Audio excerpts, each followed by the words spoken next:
Good afternoon, everyone, and welcome to How to Do Horror After Seeing the Monster. My name is Octavia Cade. I'm the moderator here today with LS Johnson and Sarah Guan. And so I'm just going to let them introduce themselves in a couple of minutes, and then we're going to go through talking about how we present monsters in horror and what happens after the presentation. Do they become more or less scary the more we know more about them? And after we do find out about them, how do we relate them to our lives, and how does that have an impact on how we receive the horror story that's being shown to us? So, Sarah, if you'd like to go first, and then Alice, Mhm. just a couple of minutes to introduce yourself, please. Thank you. I'm Sarah Guan. I'm a publisher and editor. I'm the publisher of Erewhon Books. I've published a bit of horror, edited a bit of horror, both here and previously at Orbit, before that at DAW, before that at ACE. Been around. Um, and yeah, I'm really excited to talk about uh, all of these subjects and to dig into what is horrific about monstrosity. Thank you. And I'm LS Johnson. I write weird fiction and dark fantasy. I've published something like 40 odd stories now. And I'm also the author of the Chasen Daniels Quartet of Queer Gothic Novellas, which I pitch as Lovecraft meets Jane Austen.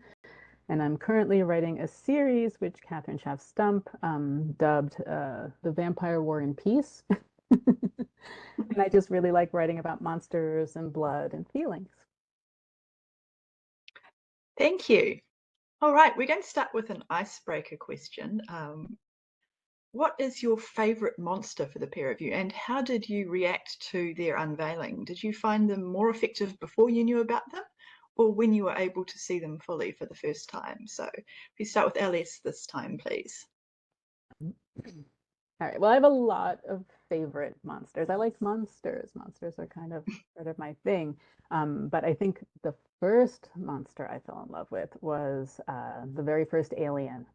And I saw that on a Betamax to date myself over at a friend's house because her parents had rented the tape. And we snuck over there after school and we watched it. And watching it, this murky screen, and the movie is already so murky, and you could see so little. And it was like terrifying and absolutely fascinating, and I could not tear my eyes away from it. Um, and right up until the end, like I never even had a clear vision of it at the end. And my mind just went in so many directions with how that monster could have been, looked like, it became all different things in my head. And I actually, for my birthday that year, asked for, like, I wanted a book of H.R. Geiger's work then, because I wanted to kind of get a better idea of that style of world and creature and so on. So For a minute there, I thought you were going to ask about an alien birthday cake. I thought that would be lovely. I didn't think that. But we did have, that was the era of Carvel and Cookie Puss, which was kind of a horrible, monstrous thing as well. So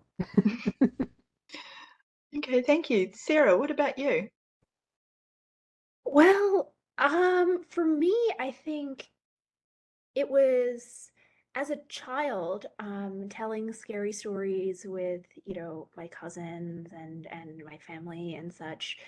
It was actually it was zombies, but it was not sort of what we think of in sort of today's culture as zombies. Like I feel like there's been a zombie resurgence, and now there are like a billion sort of like books and TV shows and such about zombies. Back in the day, not that I'm, super old or anything, like it wasn't it wasn't quite the sort of like faceless mass of humanoid monsters who might eat you.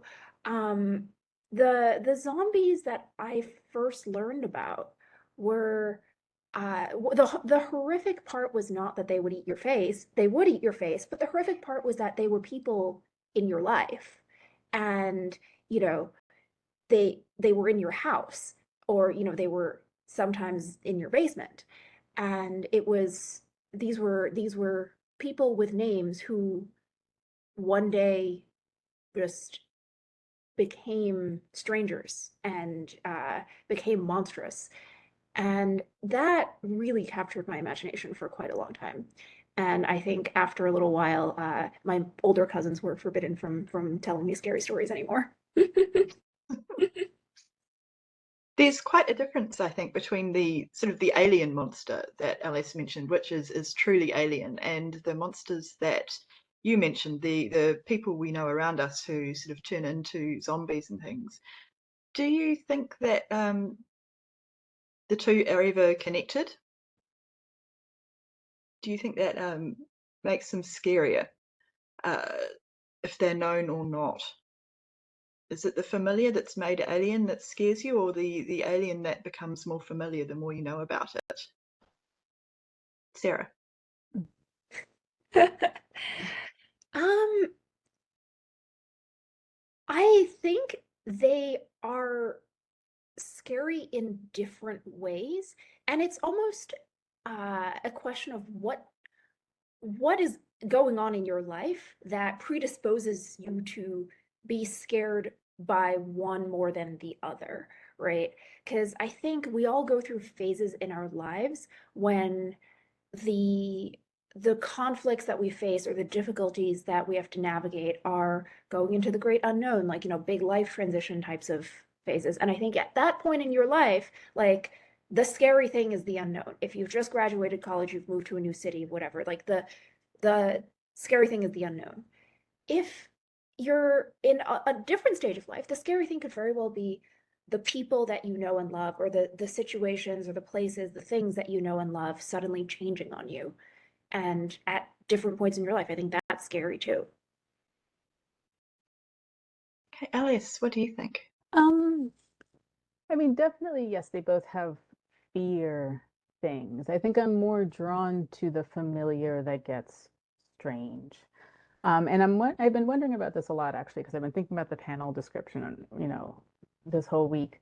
And I'm wondering how much of this is maybe even just a cultural thing that, I've been brought up in a culture that to know a thing, the more you know it, the more you can kind of control it, affect it in some way. So as the unknown becomes more familiar, I think there's at least a presumption in this culture that we then have more power in relation to it.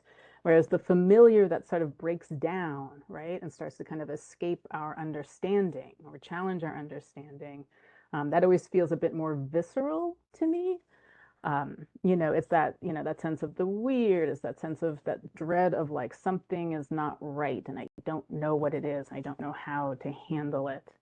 Um, and I think it's worse when it's something that you feel like you should know, but you can't, versus something that is completely strange and you're struggling to understand it.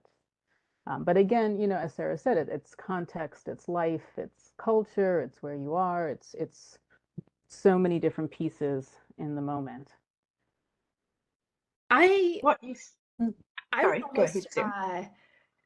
just to be difficult and contrarian and Yeah. play devil's advocate.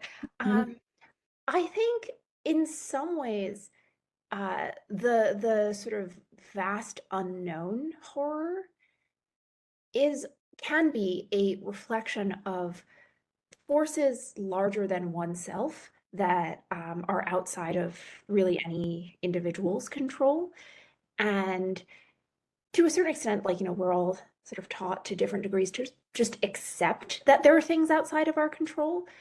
But I think there's a type of horror of no matter what you do, the thing will happen to you or the thing will get you. It is futile.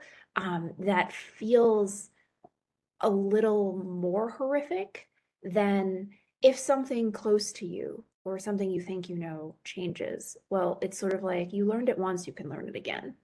Mhm. I like this idea that you have both put forward about the unknown becoming familiar and having that be a way to navigate the horror, to make it less frightening, something you can learn about and learn to control. So on that note, have either of you ever been disappointed by seeing the monster? Can you think of times when their appearance in the story has so shattered this narrative, tension, when you've learned so much about them just by their visual appearance, that it breaks the disbelief for you? You can never be scared of them again. I mean, obviously there are times, when the special effects, if you're watching a film, especially if it's, from the earlier film or television programs, the special effects and the costumings are a little bit dodgy, and getting a full-on look of them, you can see the rubber and paper mache. But generally, have you ever been disappointed by the appearance of the monster? Sarah, please.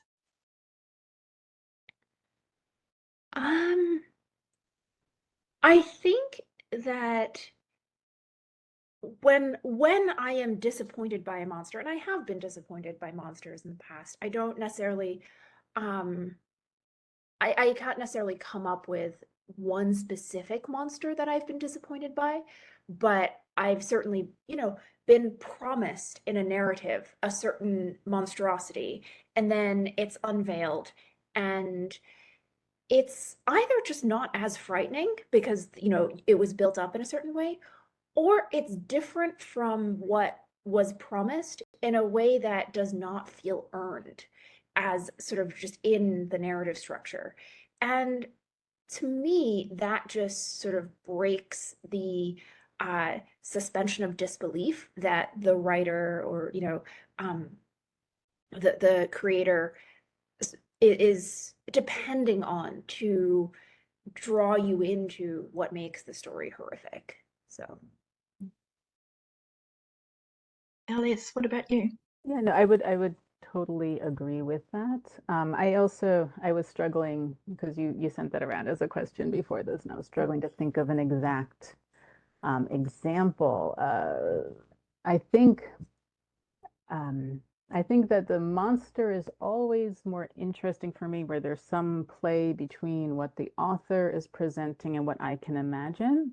And to that extent, I feel like if we go way too far into specifics about it, that's when I start to, not be disappointed, but a little frustrated if my imagining is really coming up against the author's presentation. So I feel like, I prefer my monsters just to be a little fuzzy around the edges sometimes. And I'm thinking more though of like not human monsters, human pillars, humanoid things, But when you're talking about sort of alien figures or something like that, I think the specificity, the more you ground into the details, I think the more you kind of risk losing a reader along the way.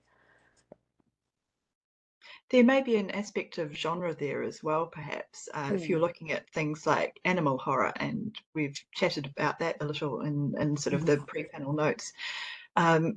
If it's something like, a saltwater crocodile or some man-eating shark or something like that, I often find that the more information there is, the scarier it becomes because it gives it a sense of reality to me. Mm-hmm.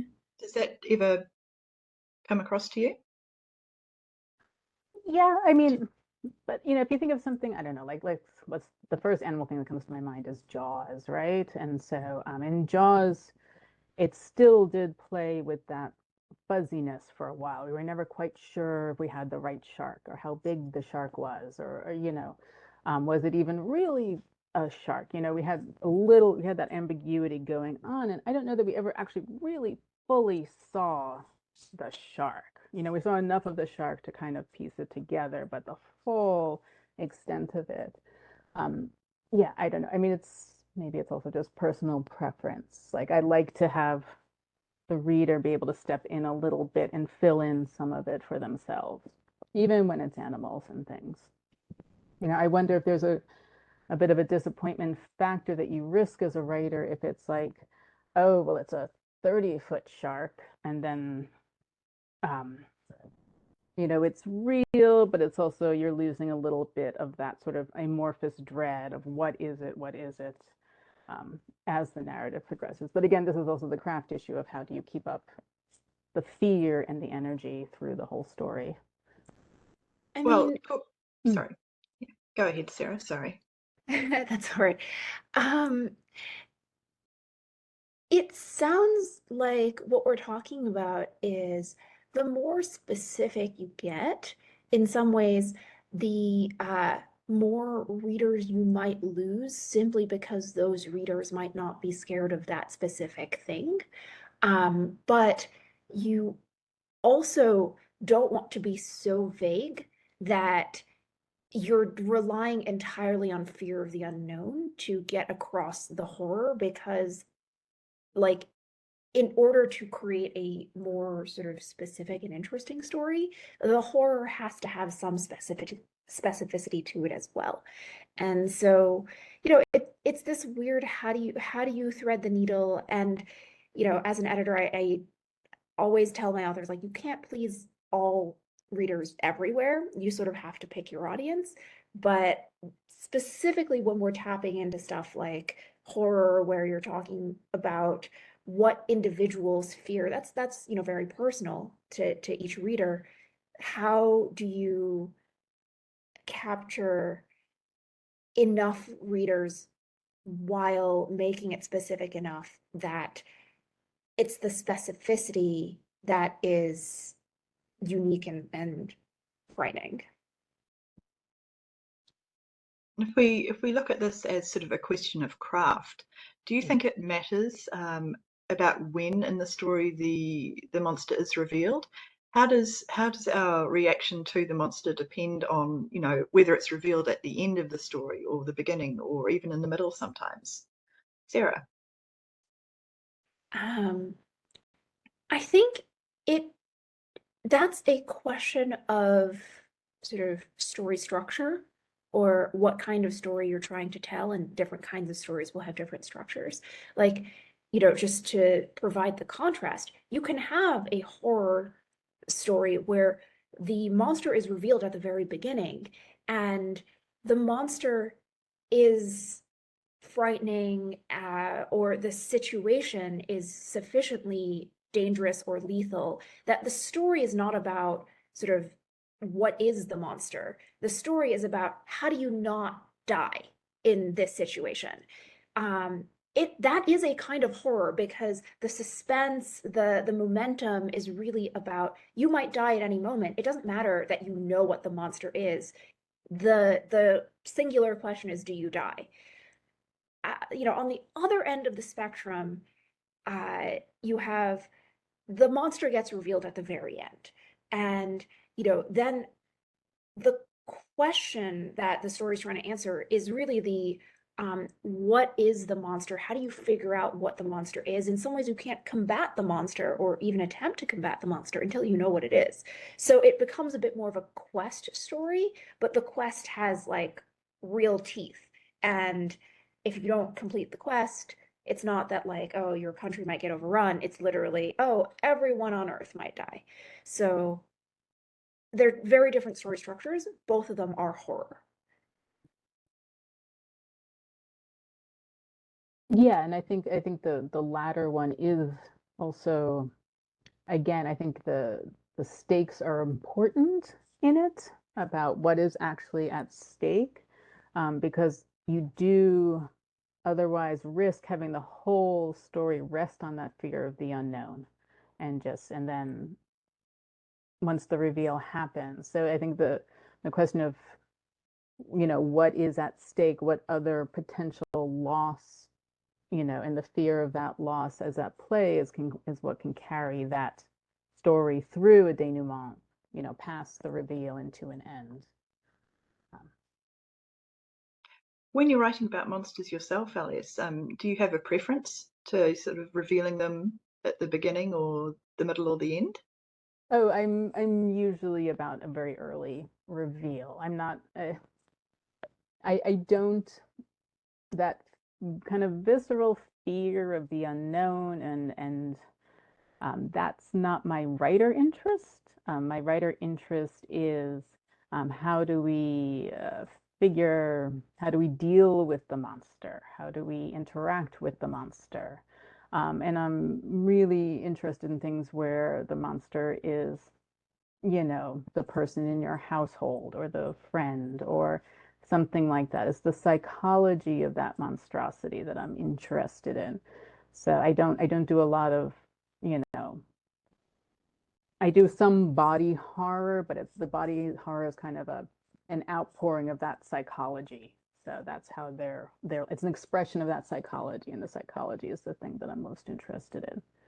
Um, but I would like to try, and that's kind of one of the things I was interested in this panel is, it is a real craft question of tension if you're holding back that kind of information. How do you structure the story around it to carry through that reveal and, keep people interested on the other side? Okay, we could say that, one advantage of introducing the monster quite early in the narrative is that it gives, the real opportunity to characterize them, to delve into that psychology Mhm. that you're talking about. One example that I could think of is the Hannibal TV series, for example. People go into that knowing who the antagonist is right from the get-go. There's no mystery there for the audience. The characters may take a little longer to clue in, but everyone watching knows who the monster is in this scenario. And the enjoyment comes not from the sort of process of audience discovery, because there is no audience discovery, we know from the beginning. It comes from sort of wallowing in this presentation of monstrosity, this characterization of it. How much do you find that development of the monstrous character post-reveal affects your interest in that character? Alice, would you like to go first this time? Yeah, that is my jam. So that's my thing. I enjoyed Hannibal a lot. And one of the things I liked about Hannibal is the degree to which the other characters in the story were complicit or not complicit in his monstrosity, and how he interacted and how his evil affected everyone around him, either drawing them in or, you know, putting them in situations that they never otherwise would have ended up in.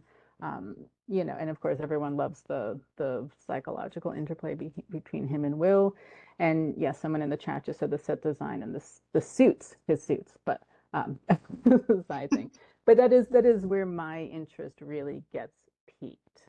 And I feel, sometimes I wonder if there's a thing in horror and kind of mainstream horror where we're really trying to kind of rely too much on that fear of the unknown, and we're not kind of digging more into that psyche stuff. But I have a lot of watching and reading to catch up on to make any real statements about that.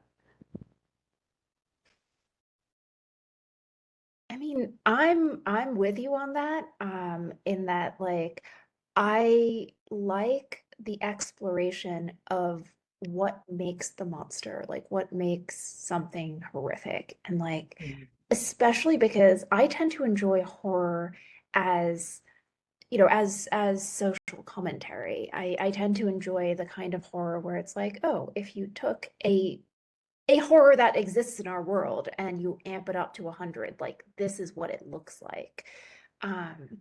And with that kind of story, you know what the horror is from the jump. It's on the book jacket.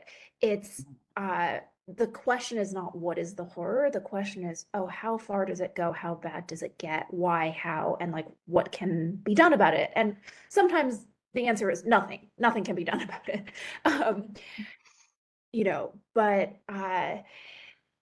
I find that to be a little more interesting because um, you can really get specific.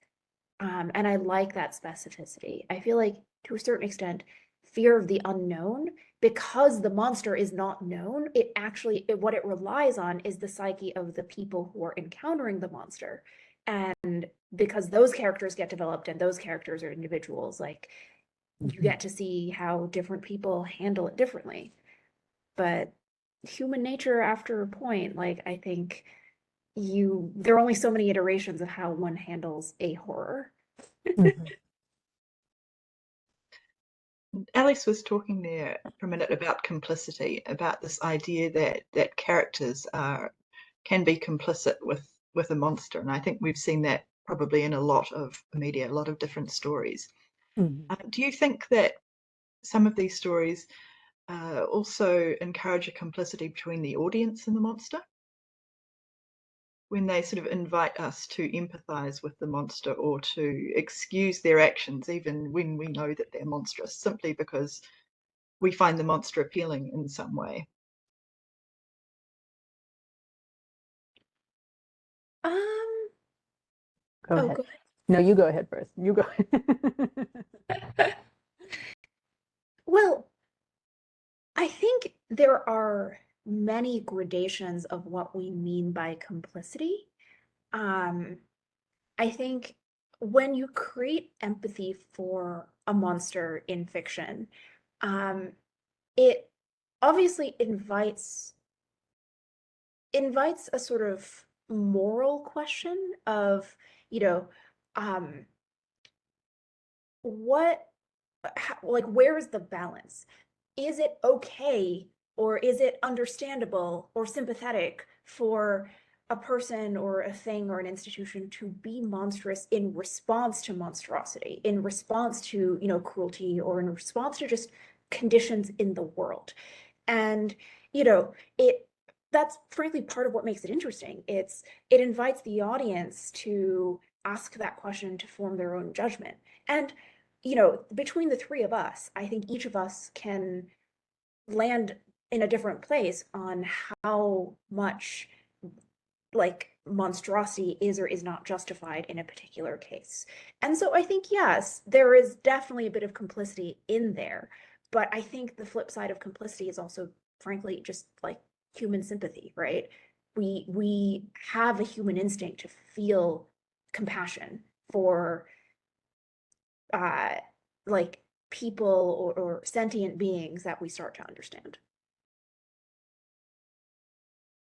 Um, yeah, I mean, one of the things that I feel like is a purpose of horror, not, one of the many purposes of horror, is that it is a safe place for you to explore your own kind of inner stuff, your own weird feelings, your own bizarre thoughts.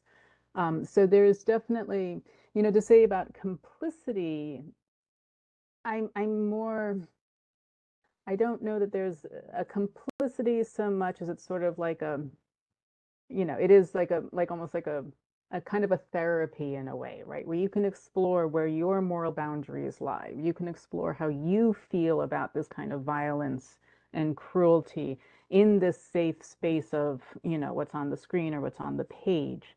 Um, I always think of complicity as more like a real world thing, like your actions are more complicit than what's going on in your head. Um, there's a lot of I've talked to, I don't do slasher and I don't do gore, but I'm always interested to talk to writers of really splatterpunk nastiness. And that is what they tell me, is that, nastiness is a bit pejorative, we're not going to talk about it. But, that's what they tell me, is that they feel like they have this inside, and here's a safe place for them to explore their imaginings, their dreams, their real life experiences amped up, as Sarah said, to 100, and just really get that out. And that's the connection they have with readers, so that readers come in and they feel like, oh, you gave voice to something in me that I was afraid to even look at. And that's actually, I mean, for me, that's a really valuable cultural outlet. Well, I think horror, as you say, it is a reflection of what people find horrifying within their own cultural context. Mm-hmm. I mean, arguably the most successful monsters are the ones that the audience can recognize or have had their own experiences with. Um, how much of a conversation is there, do you think, between the monster and the audience that way? I mean, when you write horror yourself, Alice, are you specifically trying to sort of engage with the idea of how the audience interacts with the monstrous as you are presenting them? Yes, and I mean, I think that's one of the things, why I kind of love the very well-worn trope of vampires is just because it's a an amplification of, the need to kill to live, or the need to commit violence to live. And how, do we, deal with that, and how do we cope with that in our daily lives. I think the vampire gives a lot of mileage to kind of explore what that means, how you live with that, and you don't just have to make them sparkly and vegetarian.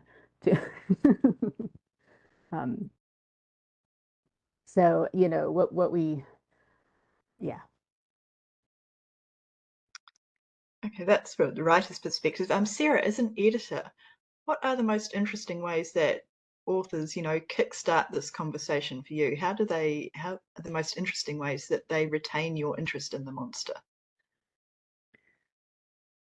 I think there's there are like a couple of components to this. One of them is, how do they make the monster itself interesting? And then the other is, how do they make the characters' reactions to the monster interesting? And you kind of need both. It's very difficult for one or the other to carry the story.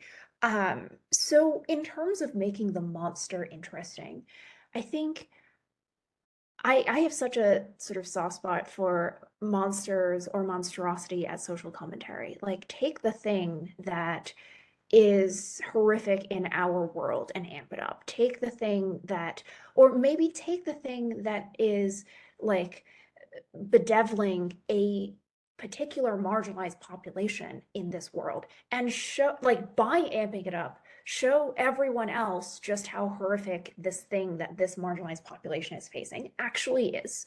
Um, and that kind of thinking is, I think, inherently interesting to me, because it's not just about a monster sort of drawn from whole cloth. It's about tapping into what, like, the reader is already predisposed to find monstrous, if only they knew what to look for, or if only they knew it existed, or frankly, the reader might find it monstrous if it's amped up because they face it every day anyway, to the point where we're desensitized to it. And it's not until you're shown this reflection, this funhouse mirror of the horror, that you're like, oh, actually, this thing that I've experienced is pretty messed up, right? So, like, that's the monster. And then I think from the perspective of the characters dealing with monstrosity, what interests me in their reaction is neither the sort of like abject like futility, nor the sort of like conquering hero. It's really the space in between, where it's, you have people who are, usually pretty ordinary, usually people like the everyman, every woman, who is facing a horror with pretty much just the skills and the resources that they have in this world. They don't necessarily have special powers. They don't necessarily have, they're not necessarily the best at something, but they have to deal with a horror, probably because everyone has to deal with a horror. And the way different characters deal with it reflects, frankly, the way we experience the world. And I find that interesting. Yeah, can you give some examples for people who are watching of books or shows or films that they may want to go and have a look at that do Sure. that really well? Sure. Okay, so I'm going to plug a few of my own books and then a few books that I've just really enjoyed recently. So uh, there's a book that I edited called Folklorn by Angela Herr, and it is a ghost story, like family drama horror kind of situation involving several generations of an immigrant family who, a Korean American immigrant family, who has carried over the literal ghosts of the Korean War into present day America. And, like, what I find compelling is how literally every character in this family deals with this real ghost in a different way. And it's the amped up to 100 version of basically one family can experience the same trauma. Literally, that's as close to an A/B test as you can get, because it's one group of people experiencing the same trauma and react to it in completely different ways. So I find that really interesting. A book that I did not edit is Tender as the Flesh. I'm sure some of you have read it. And the I'm not spoiling anything by saying that the basic premise is in this future where because of disease, animals largely don't exist anymore. So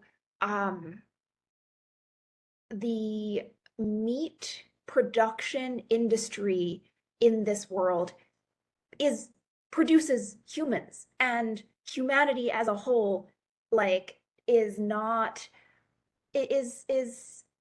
willing to give up eating meat. And so instead they've just decided that some humans are less human than other humans. It's horrifying, obviously. It's viscerally horrifying. But what really makes it interesting is basically you take a character for whom this is completely normal. This is just the world that they live in, right? And he slowly comes to realize that this is not quite right. Because like he's old enough to remember a world in which this was not the case, and he remembers as a child the world turning into a world like this. But secondly, also because like he starts to empathize with specific, meat humans, and or a specific meat human. And like, isn't that just the story of how humans have in different cultures and different ethnicities and different, political entities treated each other throughout time, right? So Thank you. LS, do you have any particular examples that you would like to share of, stories that do this really well? Oh my goodness. I am racking my brains. I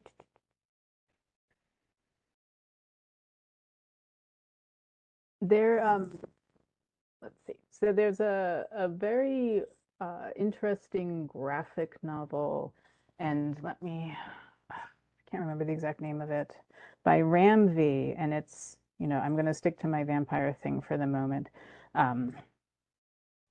It's about the East India Company, about vampires in India, and the East India Company. The East India Company ships one of its own vampires, and it meets this, this other Indian vampire, and it was a really lovely unpacking of colonialism and othering, and clashing traditions, all in the space of this very small narrative. Does anybody in the audience remember this? I feel like I need a collective thing here. I Ram.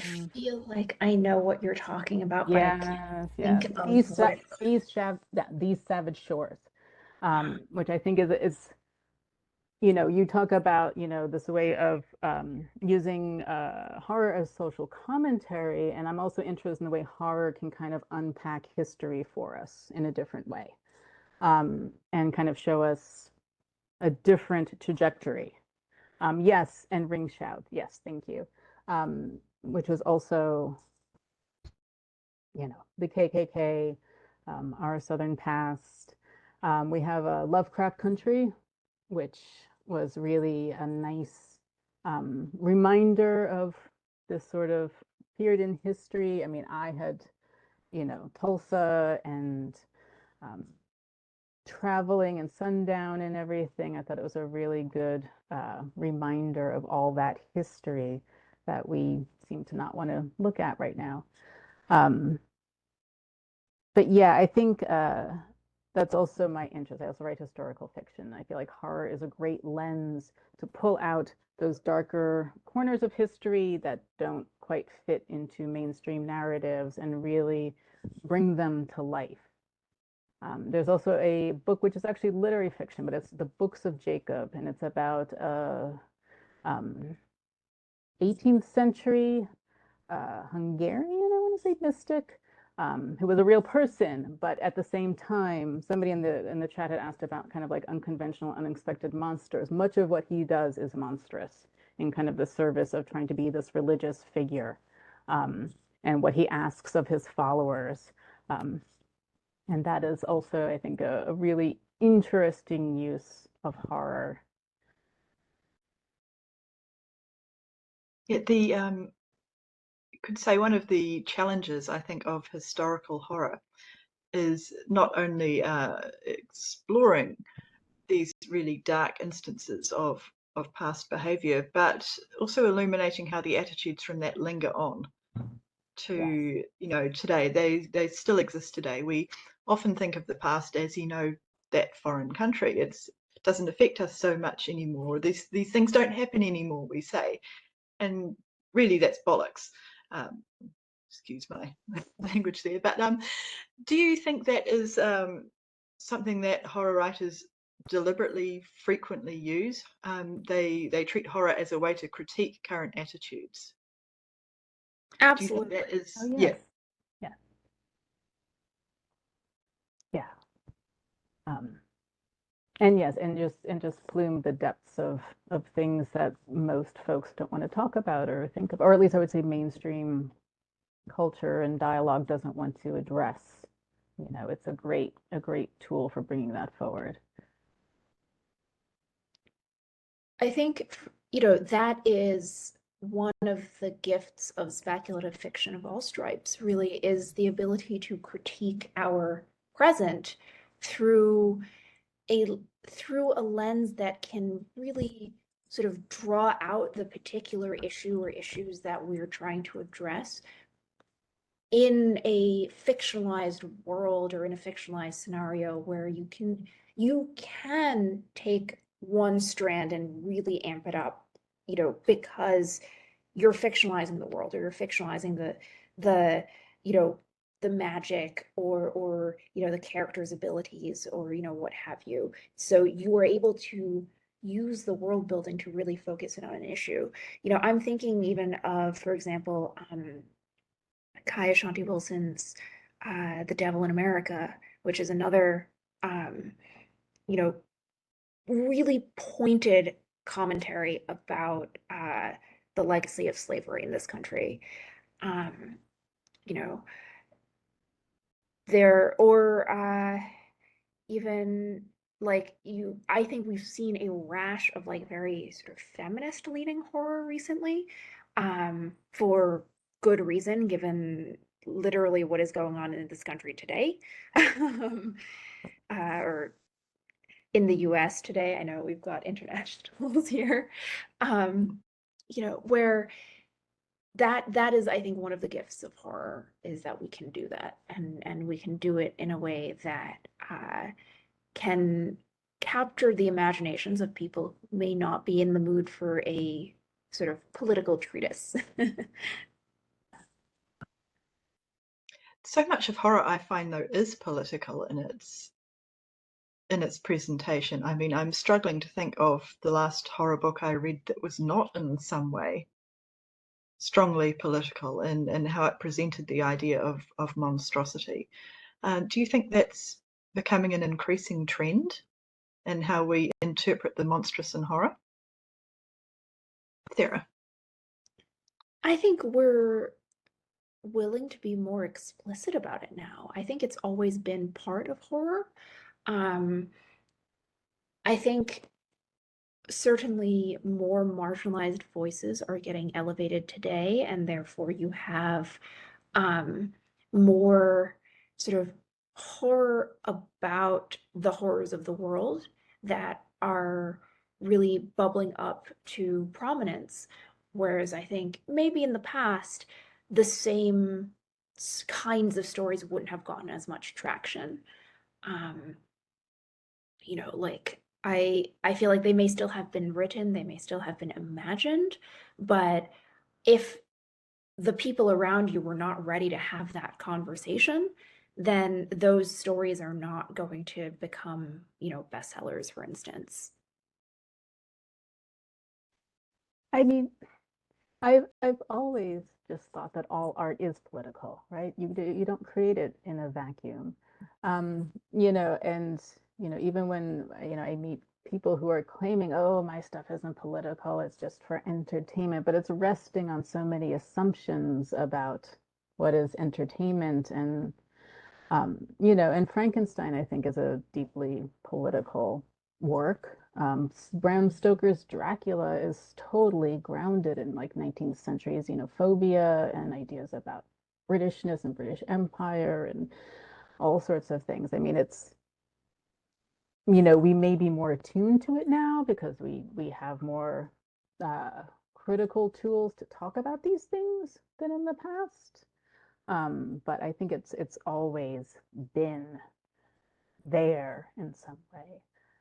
Maybe too now because we are in a very kind of heightened media state and a heightened cultural shift here in the US. A lot of stuff is happening. We're just more sensitive to it or more aware of it. But I think it's kind of always been there. I think even the most pulpy kind of sci-fi bare-chested hero chicken bikini thing is a work of politics in some way. I think when you say politics, like, you know, like that is such a good point. All art is political in some way. The people who claim that their art is not political are usually the ones whose political views are centered or, you know, are in power, because then they just get to be the mainstream. They just get to be the status quo. And so their work doesn't feel political because it's not politically in opposition. The works that feel political tend to be the ones that are politically navigating against the status quo because people notice the deviation. Readers notice that this is not that this is that this is commenting on the reality that exists rather than sort of merely sort of parroting the reality that exists.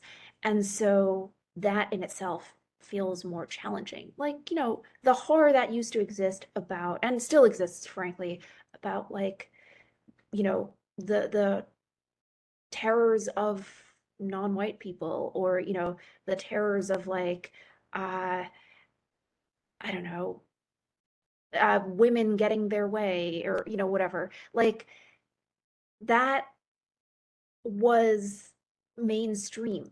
Those kinds of like thoughts and perspectives were the prevailing cultural thoughts. So they didn't feel political in the slightest.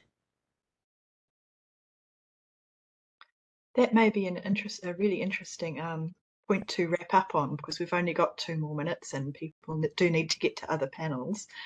So thank you everyone for coming and listening to our panel on seeing the terrifying monster, the terrifying political monster, we should probably say, and please enjoy the rest of the convention. Thank you very much both to Alice and to Sarah for joining us, and thank you for watching.